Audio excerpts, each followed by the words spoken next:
win because, like the game of chess, the queen is a straightforward person. She's a go-getter, and I'm a go-getter. Big Brother, The Chase.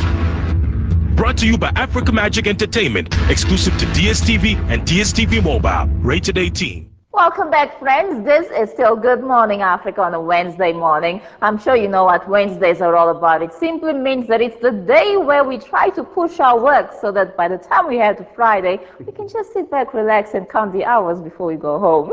But anyway, thank you so much for tuning in. You got me laughing this morning. Anyway, let's check out CEO Corner with Godfrey Nti from Financial Institute of South Africa. This is a new segment on Good Morning Africa. Enjoy.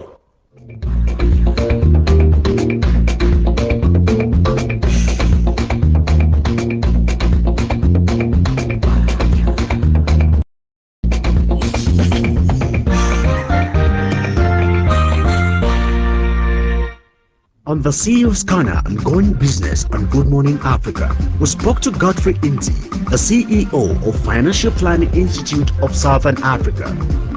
Godfrey, who is a Cameroonian, was the financial director of the De Montfort University, South Africa for 4 years. Prior to this, Godfrey worked for 5 years as the group financial director of the National Investment and Savings Bank. Godfrey holds a BCom Honours degree and he is a member of the Chartered Institute of Management Accountants, CIMA. He has served in various industry structures, for example, Insurance Sector and Education Training Authority, the Financial Advisory and Intermediary Service, the Business Unity South Africa Council, as well as Social Policy, Economic Policy, and Transformation Policy. Join us on the CEO's Corner on Going Business.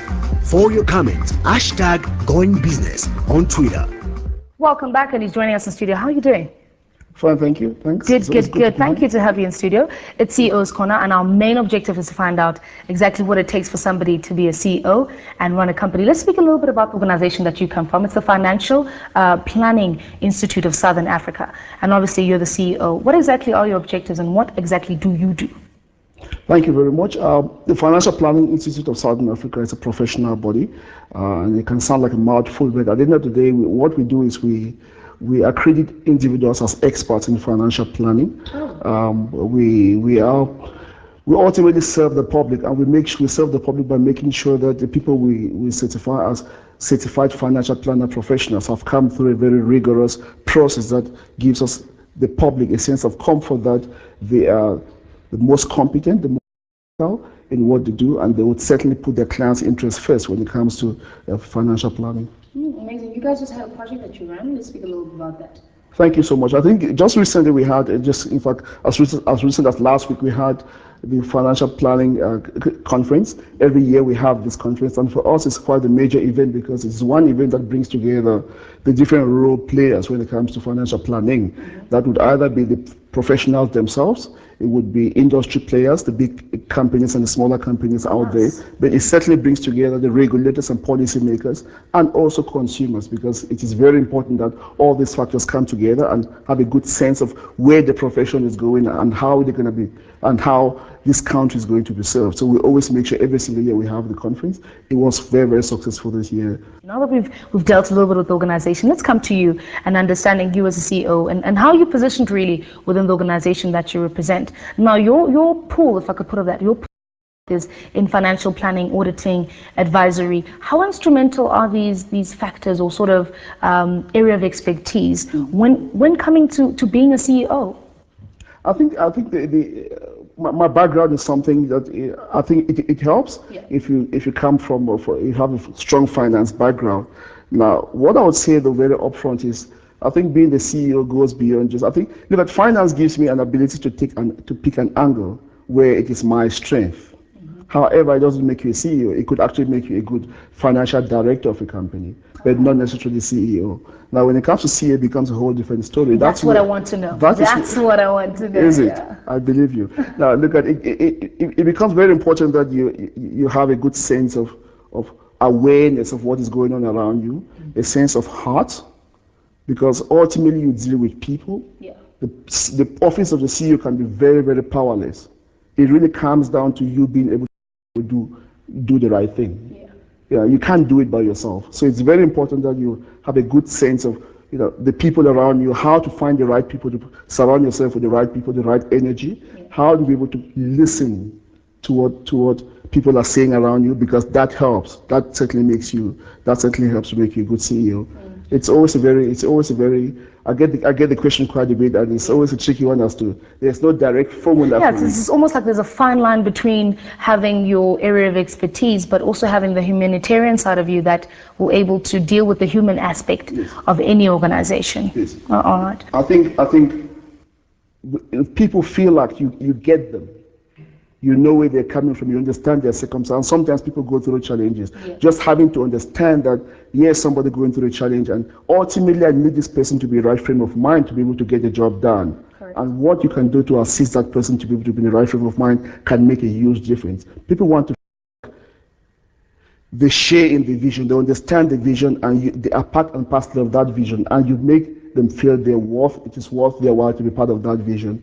You make them feel like it's a collective effort, and together we're going to be able to make progress, and together we're going to stand on the other side and look at how far we've come. That people feel very comfortable with. But I also must say, but I think very importantly, as a CEO, and beyond the world of finance, where, like I said, it gives you an angle to move up. Beyond the world of finance, people, you need to be curious about what is happening about the business, because certainly FPI is not just financial planning. It's not just finance. There are all these different things going on within FPI. Yeah. There's marketing element to what we do. There's human resources element to what we do. There's IT element to what we do. There's finance. There are all these things that come into play. And you can't be so focused, especially if you wish to be a CEO at some point, you can't be so focused on just your own narrow confine. Yeah. You have to be able to find a way to be curious about what is going on around the business and how these different facets fit together to be able to make this a sort of be an all-rounder to some degree. Definitely. Be able to do master of all tricks, I can say. Yes, that's basically what we're looking at doing. You mentioned something earlier on which is very essential. You spoke about, as a CEO, you must be able to connect with people beyond just the expertise levels. And you gave a beautiful example of somebody going through their challenges, maybe from home or wherever, but means that this will hinder their productivity at work. Let's speak about some of the challenges as a CEO you get to deal with on a day-to-day basis within your organization. No, thank you very much. I think within my organization, not necessarily when it comes to me dealing with my staff, I think the relationship there is very healthy. I think we've come to a point where the staff fully understand what the vision is, what we aspire to achieve. Yeah. And I think they're fully passionate as myself about that we are a force for good. And we intend to do good, and we want to be able to make South Africa better. We want to make Africa better. That is very, very important. However, I think for me, the major challenge I have with the job is when every single day I wake up and I make it a point of duty to just scan the business environment, scan websites to just see what has happened. Yeah. I always dread an environment where you wake up in the morning and there's been a scandal of sorts. And there are financial advisors who are caught up in the process, because for us, the issue of trust and integrity is very, very important. There's so many South Africans out there, so many Africans who just find it very difficult they're not comfortable coming to the financial services sector because of all the shenanigans that goes on in the sector. Yes. And to the extent that you have these things happening is quite a painful one.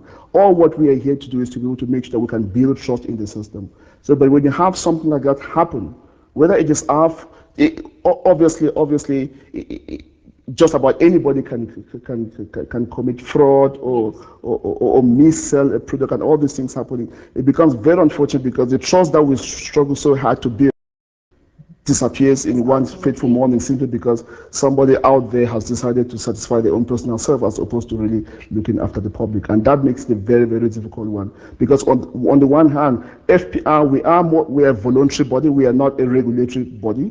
So our strength comes from the integrity that we put out there and the expertise that we hold. So when you then have a situation where somebody does something wrong, but it's not somebody associated with FPI, there's little we can do. It makes it very frustrating because the consumer is suffering. And I guess puts more pressure for you as a CEO, because you kind of have to sort of pull everybody still leading in the same sort of mission and vision for what you guys plan to do. Unfortunately, we are running a bit of time, but I can't let you leave without asking you this one. Good Morning Africa is all about inspiring, it's all about motivating and empowering people to really do best with their lives and to push for more out of life. What would your words of, or rather the path you feel that we need to take. If there's a young person watching you at home saying, I want to be sitting where he's sitting one day as a CEO of such and such an organization, or maybe even in the same sector of line of work that you do, how would you give them advice to move on up to a place where they find themselves in the same position as you? Thank you. I think it's important that for the many young Africans out there, it's something that I feel very passionate about, raising people, being able to identify talents very early on and be able to give them a chance. I think it's very hard work. There's nothing that trumps hard work. Yeah. You have to be very hardworking, but you have to be smart at the way you go about doing it. It's not just about the volume of work you do. You need to be able to know exactly what you want out of life.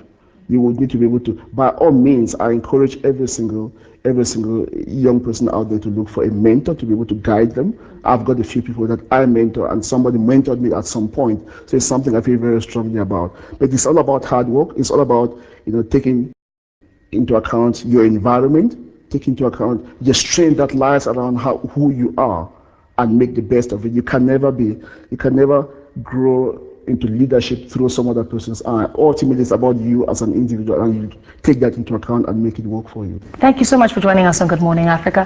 There you have it. I hope you learned just as much as I have. It is the CEO Corner, where we look at inspirational women and men within Africa who are doing great in their different sectors. And this was Godfrey Nti, who's joining us in the studio today. Thank you so much for all the time that you've given us. However, it's time for us to move over with the rest of the lineup.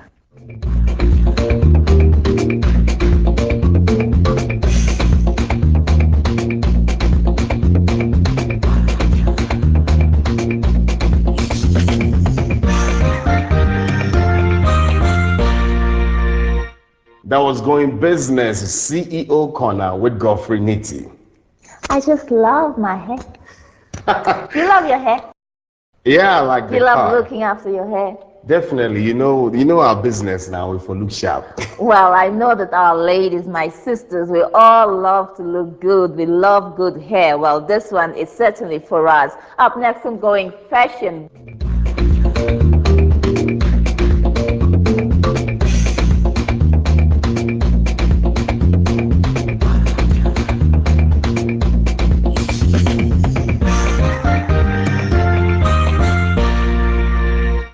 Good morning, Africa, and welcome to your biggest and brightest breakfast show. My name is Rita Samuels, and today sitting with me is Fatima, who's from the Africa International Hair Extravaganza. And as they say, your hair is your crown, and definitely us girls definitely know about that. How are you doing? I'm okay, Buke. How are you? I'm good. Now, please tell our viewers a little bit about yourself.